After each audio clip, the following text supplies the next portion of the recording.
this story today is about the trials and tribulations of fighting and being heard as a collective residence, because many people in this area will be affected. Residents are up in arms. There's a lot of passion, a lot of anger out there, especially with how the process has run. How did it all start? Well, it started with me putting some leaflets through doors, and separately Indy and Amrit, who are local neighbours who live in Parkview and in Cloister Road, they separately felt strongly about the hotel and they started leafleting too.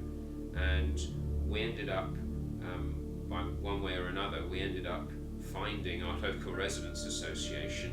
We teamed up with West Acton Residents Association, otherwise known as WARA, and we started to fight this plan together. So the residents here have gathered from North Acton to protest against the greedy developers. They're trying to make a 6-story hotel, and they've admitted they don't care. They don't care about the residents. What they're thinking about, the bottom line for them, is profit. And if they could go higher than 6 stories, they will push this as far as they can go. Basically, the hotel is not suited for our area. It's very, very out of character. We're not New York. We're good old Acton. I think you can get the perspective when you walk down that street. You can see on the side where they're planning to do the hotel, it's houses, it's residential. You look on the other side, it's like Manhattan. We don't want to suddenly feel like we're Canary Wharf or we're Manhattan. We're actually a nice little suburban area, and we want to keep it that way so that children can grow up in an area where they feel safe, there's a reduction in risk, and they have a better quality of life. Whilst the sites are currently in the ownership of Transport of London, they were included in Ealing Council Supplementary Planning Guidance SPG 22. A40 Acton Green Corridor policy has been in place since 2004, when it was stated it is important that a clear boundary for the Green Corridor is defined. And the Green Corridor boundary was based on a 25 meter wide strip all along the A40. There's supposed to be a green corridor, and we've been fighting it for years to stay that way. In around 2004-2005, TfL decided that a bus depot should be put on the Gypsy Corner site. Now again, that totally flew in the face of a green corridor. I mean, what worse idea could you come up with than a bus depot? TfL have tried to sell the land where they had objections from us when they started the in 2004 the bus depot, which we fought, and we proved it that the green corridor was important for our environment. I mean, not surprisingly, the local residents fought it off, and the Ealing Council planners were all for it, but the residents got together with their local councillors. They got their local councillors behind them. They threw it out. That itself left the sites being empty, not being utilised for the past 10 years, and now they brought this hotel. We don't need to bring industry into this side. What we actually need are more community facilities, things which encourage community and it facilitates spaces for people to come together, or for shops, and I think that's something that's not being thought about here. TfL are determined to build on the land, to sell it and get money. So they pressured Ealing Council to change and to water down their green corridor policy. They successfully did it, and now they've gone ahead and they've sold the land to the highest bidder. We need it to be a buffer from the A40 Western Avenue, which then gives us, which then soaks up the pollution and noise pollution, the air pollution and the noise pollution.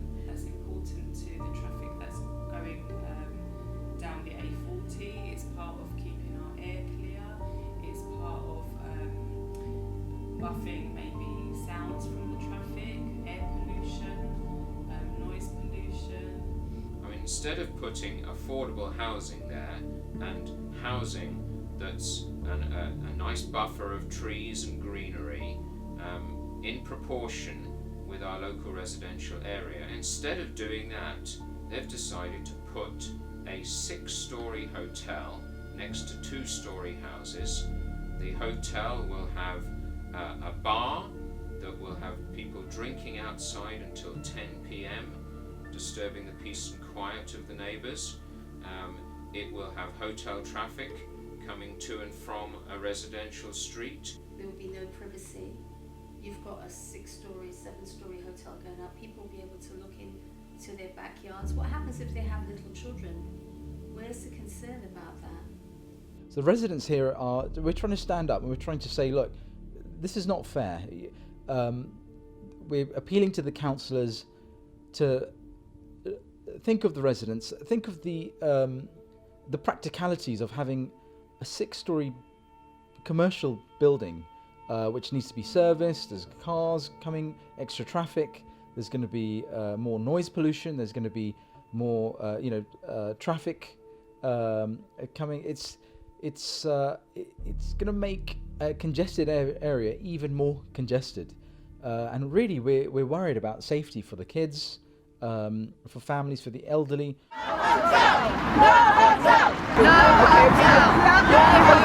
We need to shout.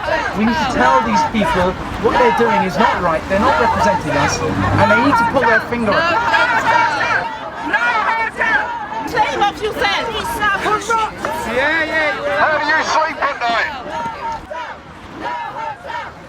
They say we are shouting. How else do they want to hear us say no hotel? We have no hotel. Corruption. No hotel. No hotel. No hotel. No hotel. No hotel. Is this going to get us on your side? Or? It is going to get you on the side because we've had councillors saying something different.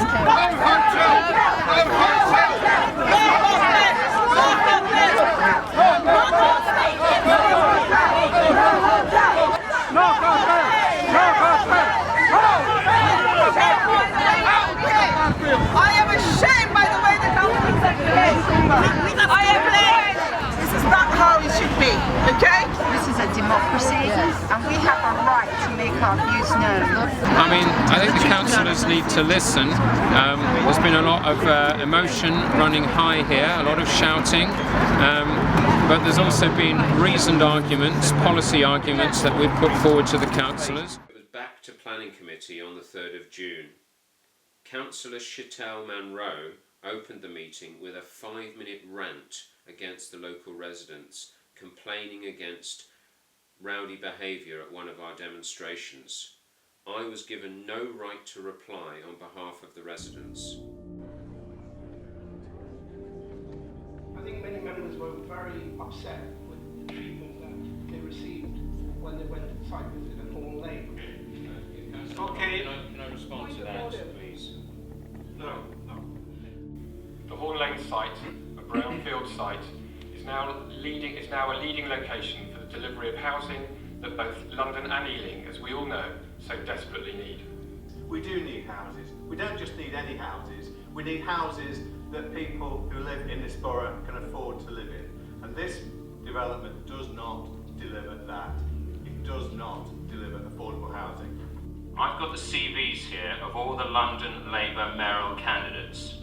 They all talk about providing more affordable housing. This scheme provides a derisory 20%, whereas Ealing Council's target is for at least 50%. 20% is simply too far below the 50% target, and neither the developer's viability assessment nor the so-called independent validation of affordability are worth the paper they're printed on. And if experts are saying that, then I will accept what they are saying. I don't believe we have seen enough options, and we are lumped with the option presented to us.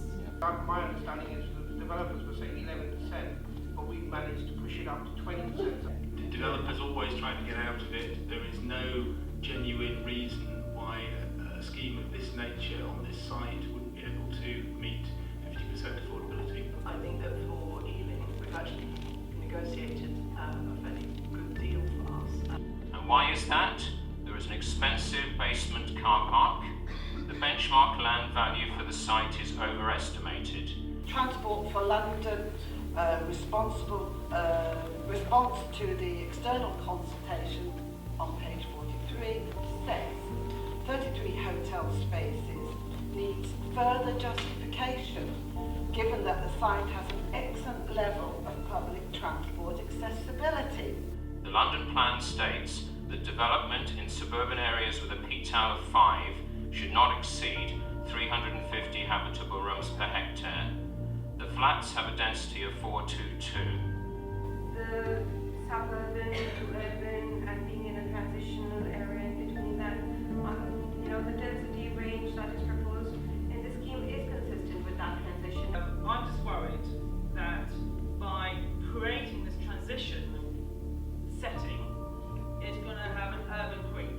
On page 3, the report states that the character and appearance of the area would in fact change. Policy 77 in the book covers the location and design of tall and large buildings. In addition to the above principles which is outlined, they should accord with the spatial objectives of the strategy, being located in specific sites within Acton, Ealing and South town centres, gateway to Park Royal and identified development sites. This is not an identified development site, and as such, shouldn't have a high-rise building. Is it better for the community? Well, it changes the community very fundamentally because it's a very different type of architecture. It's a very different style of living. So without doubt, it's not better for the community, for the people who currently live there. It is without doubt not better. So I don't think this development passes the test of we'll be in a better place if this happens. We won't be in a better place if this happens. It'll be different, it'll be different in a way which is not better. Overall, the character and the appearance, as Councillor Rolls has said, will change. There is no doubt about it. We will see a big change in the skyline probably. The Ealing local plan states that the scale, massing and height of buildings must respect the amenity of adjoining properties.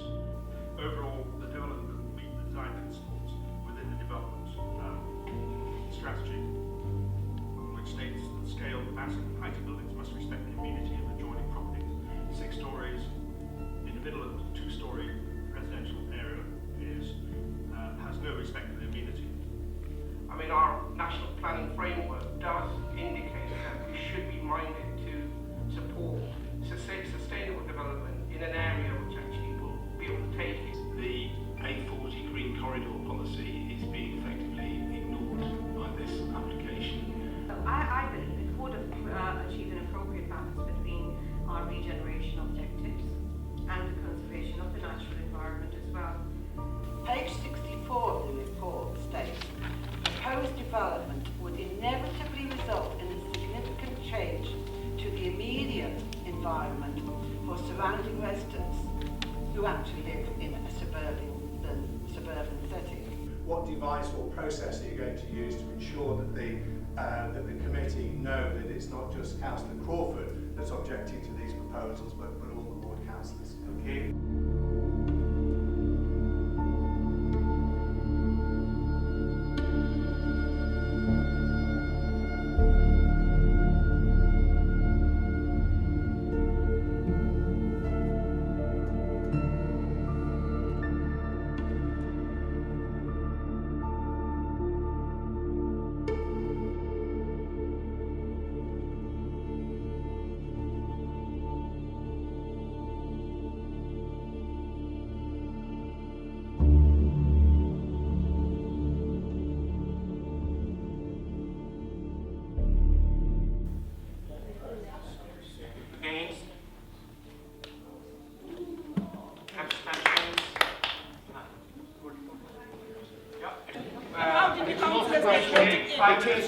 And it is because we live there. Exactly. It's going to be on my road, it's not going to be on your road, and unfortunately, Hopefully what goes round comes round and it'll happen to you. And unfortunately, the incompetence that we've seen in this chamber at the last hearing, and just again now, demonstrates the. It's shocking. It was worse last time, but it's still bad. Jonathan has sent me the report, the officer's report. They have totally ignored all of our 6 objections. They are not in their report. It's a very disappointing result, to say the least. I'm really angry, you know, on a number of levels. You know, I just am. And, you know, I mean, we got, at least our local councillors did come out and back us. But the councillors who live in Greenford and Southall and God knows where, they don't give a damn. Okay, and they ignored. Okay, we were told to speak to policy. Okay, so we spoke to policy. We gave them the policies to throw this out, and they totally ignored us. So we did what we were requested to do, and we were totally ignored. Come on, drivers! Yes, thank you. Support. Thank you. Okay, let's all shout once and right, because it matters to us. Every one of us, it matters to us. There are so many people out there nowadays. People, not money! People, not money! People, not money! People, not money! No hotel! No hotel! Come on, good drivers! Good drivers! Bring your in! Out, out, out! Bring your in! Out, out, out! No hotel! No flats! No hotel! No flats! No hotel! No flats! No hotel! No flats! No hotel! Right, but I think our presence here sends a strong message to the councillors about how the local residents feel about this. The councillors voted through the hotel. They ignored the residents. They sided with the developer. That's the story.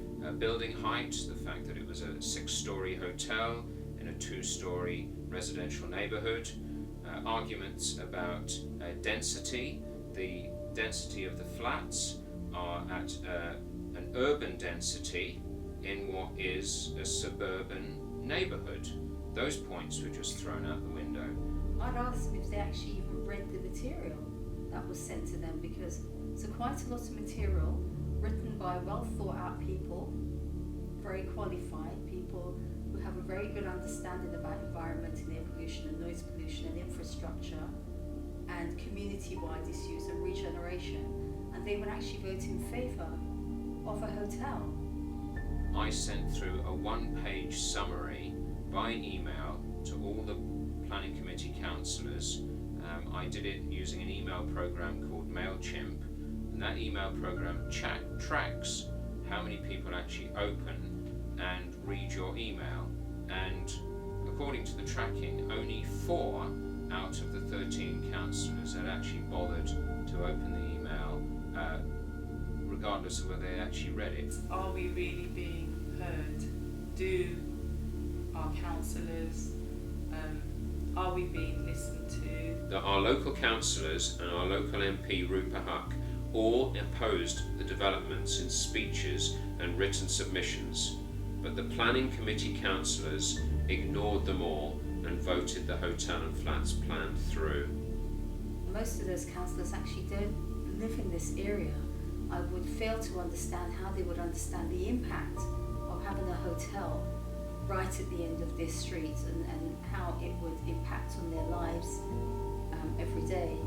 We should have a right to decide what happens in our local area, and we're not being given that right. I feel that I haven't been heard, and neither do the people I know in my area. They feel angered by what has happened, and I think they're rightly angered. There's a justification for the way they feel, that here they have people who say that they are representing the best interests of society, and actually there are no interests there for us at all. I'm just worried about the elderly crossing the road, with the lorries coming around, the cars shooting around, coaches. No, the future is very bleak for us. This is of no benefit to us. This offers the residents nothing. This is all about money. It's all about profit. It's a complete overdevelopment. and it's not fair. Nobody wants it.